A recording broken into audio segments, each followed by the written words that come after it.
Hello hello, on se retrouve aujourd'hui dans un nouvel épisode où on va parler des livres et de l'astrologie et notamment d'un des livres que je recommande quand on est débutant et même si on n'est pas débutant, je le recommande dans tous les cas.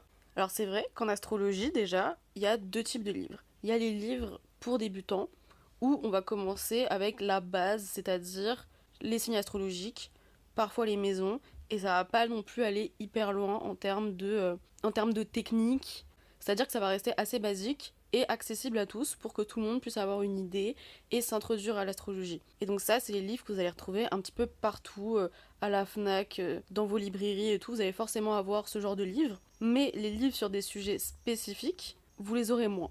Et ces livres-là, ils sont obligatoires à lire pour pouvoir commencer à vraiment gagner en compétences. Donc quand je parle de sujets spécifiques, ça va être par exemple un livre juste sur une technique, par exemple la révolution solaire, ou sur la ligne noire, ou sur les figures astrologiques. Voilà, pour vraiment aller en profondeur avec un auteur qui lui s'est intéressé vraiment à un sujet en particulier pour pouvoir le maîtriser un petit peu mieux. Puisqu'avec un livre qui aborde un peu juste la base de l'astrologie, ça sert à rien d'en accumuler plein.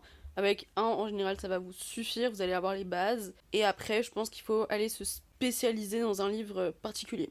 Et donc, le livre que je voulais vous recommander aujourd'hui, c'est un vieux livre, c'est un livre d'André Barbeau, qui est un célèbre astrologue français, qui a écrit le traité pratique d'astrologie. Donc lui, je vous le recommande, d'autant plus qu'il est téléchargeable gratuitement, il me semble, sur Internet, ce qui facilite les choses, puisque l'astrologie, ça a un coût, quand il faut acheter un certain nombre de livres pour commencer un petit peu à se spécialiser. Alors ce que j'aime particulièrement avec ce livre, c'est que je le trouve méga complet. Déjà, toute la première partie, elle est dédiée au calcul, à comment créer son thème natal, avec les heures de naissance, la question des domifications, la question des aspects et de comment représenter un thème. Et donc ça c'est super cool parce que c'est vrai qu'aujourd'hui nous sommes très peu les astrologues de nos jours à faire nos thèmes à la main, mais je pense que ça peut quand même être intéressant de voir comment ils faisaient avant. Moi c'est sûr que pour ma part, s'il n'y avait pas eu internet et de logiciels qui puissent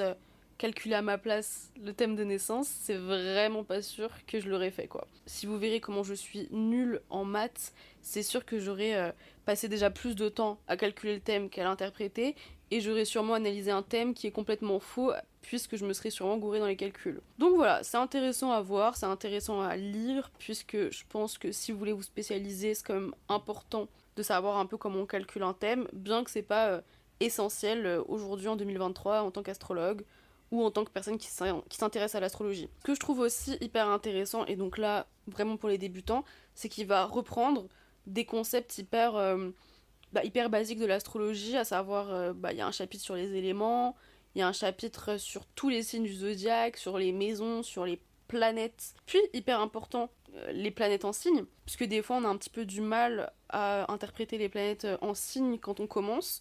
Il y a aussi les planètes en maison d'ailleurs. Après, il faut savoir que des petits dictionnaires comme ça, avec toutes les planètes en signe, ou toutes les planètes en maison, ou toutes les planètes en aspect, il y en a quand même un certain nombre. Et je pense que c'est hyper important de lire plusieurs interprétations qui viennent d'astrologues différents, de livres différents, puisque dites-vous que c'est pas juste avec ce livre d'André Barbeau que vous allez réussir à avoir toutes les interprétations, par exemple, du soleil en cancer.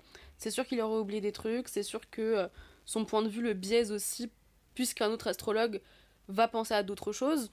Donc voilà, vous limitez jamais à la définition de un seul livre ou de un seul truc, mais je pense que ça reste enrichissant à prendre et à lire. Ensuite, moi j'adore aussi son chapitre sur les aspects. Si vous avez pas compris grand chose aux aspects ou si vous vous voulez creuser un petit peu plus le sujet, déjà il va vraiment revenir sur comment on interprète les aspects et leur signification. Donc ça c'est génial. Alors vous savez que moi, vous savez qu'en astrologie, un sujet que j'adore, c'est le sujet des dominantes planétaires. D'ailleurs, j'en ai fait toute une série sur le podcast. Et là, il y a un superbe chapitre où il va donner des exemples avec plein de rois et de thèmes de personnages historiques. Ensuite, il va quand même donner, et donc ça, c'est un chapitre que j'aime tout particulièrement, c'est un chapitre où il va quand même donner des pistes de comment on analyse. Comment savoir que cette planète est plus importante qu'une autre. Il revient sur tout ce qui est les maîtrises. Encore une fois, il reparle des aspects, comment on fait s'il y a plusieurs planètes dans la même maison, qu'est-ce qu'on analyse en premier, voilà. Donc ça, c'est vraiment des questions auxquelles il va répondre aussi dans ce chapitre. Et donc ça aussi, je trouve ça super génial. Il va également aborder la question des transits, la question des directions en astrologie. Et donc, pour tout ça, je trouve que ce livre est extrêmement complet. Et j'avais d'ailleurs entendu de la part d'une astrologue, j'ai oublié son nom, une fille que je suis sur les réseaux, qui, elle, conseillait aux débutants de toujours aller vers des livres un petit peu pointus. Là où j'irai pas jusqu'à conseiller ça, mais je pense que c'est quand même enrichissant quand on essaye de peaufiner sa pratique de l'astrologie, d'aller vers des notions toujours un peu plus complètes. Parce que c'est vrai qu'aujourd'hui, les personnes qui vont écrire des livres d'astrologie, bah, ils vont quand même essayer de simplifier leurs propos pour le rendre le plus accessible possible et pour faire connaître cette discipline. Et d'ailleurs, c'est très bien parce que si on simplifie pas, bah, au début, c'est incompréhensible. Logique. Comme je vous ai dit, ça sert vraiment à rien d'accumuler 10 livres sur les bases de l'astrologie. C'est cool d'en avoir un, deux, trois, et encore, puisque les bases de l'astrologie, vous pouvez les trouver largement sur internet. En tout cas, tout ce qui concerne la signification des maisons, la signification des signes, des planètes en signes, des planètes en maison, tout ça, c'est quand même très retrouvable sur internet. Mais c'est vrai que dès que vous voulez, par exemple, vous intéresser plus profondément aux aspects, etc., vous n'allez pas retrouver forcément toutes les significations sur internet.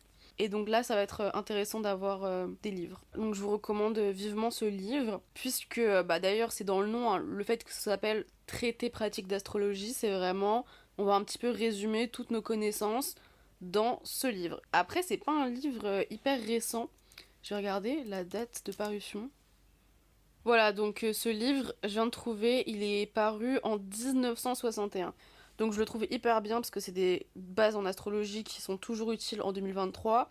Cependant, je vous encourage aussi à aller chercher un petit peu du côté de l'astrologie moderne parce que c'est important aussi d'avoir des connaissances aussi un petit peu plus actuelles que ce livre. Mais voilà, je vous le recommande. Donc le traité pratique d'astrologie par André Barbeau. J'espère que vous avez apprécié cet épisode. Si c'est le cas, n'hésitez pas à vous abonner au podcast, à mettre des étoiles sur Spotify, Apple Podcast. Et si vous voulez aller un petit peu plus loin dans votre connaissance de votre propre thème, n'hésitez pas à venir en consultation. Ça se passe directement par mail sur mon mail plaisirastral@gmail.com. On se retrouve très vite pour un nouvel épisode.